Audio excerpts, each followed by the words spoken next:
90 दिवसाचं चॅलेंज चालू केलं आपण. त्यातला आजचा 4था दिवस आहे. काय खायचं काय नाही खायचं याची माहिती सांगतो.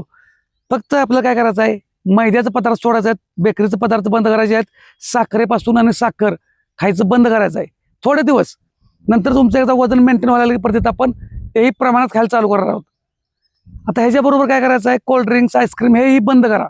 ज्यांना 90 दिवसात चॅलेंज स्वीकारलंय त्यांच्यासाठी सांगतोय.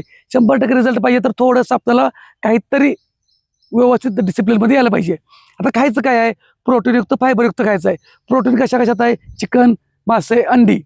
आता जे हे नॉनव्हेज खातात त्यांच्यासाठी, शाकाहारी लोक सर्व प्रकारचे कडधान्य, डाळी, ताक, दूध, दही, पनीर, सोयाबीन ह्याच्यामध्ये प्रोटीन आहे. मग ह्याला डिवाइड करायचं आहे. 4 वेळा खायचं आहे.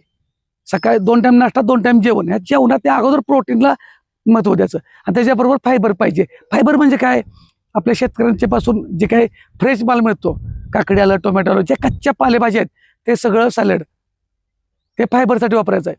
ह्याचा बॅलन्स केला की बरोबर 100% रिझल्ट येतोय. पाणी दिवसभरामध्ये किमान 2.5 ते 3 लिटर प्यायचं आहे. व्यायामाला मात्र कारण सांगायचं, व्यायामाला सुरुवात करायचं आहे. ज्यांनी 90 दिवसात चॅलेंज घेतलं त्यांनी फक्त मला चॅलेंज म्हणून प्रत्येकाने टेक्स्टमध्ये कमेंटमध्ये टाका. आपल्याला कळेल की किती लोकांनी चॅलेंज घेतलंय. पण 100% रिझल्ट येणार आहे. कुठलेही प्रोडक्ट खात बसतो का, कुठलेही औषध खाऊ नका. फक्त सवय बदलल्या की रिझल्ट येतोय. फक्त व्यायामाला कारण सांगायचं सुरुवात करा.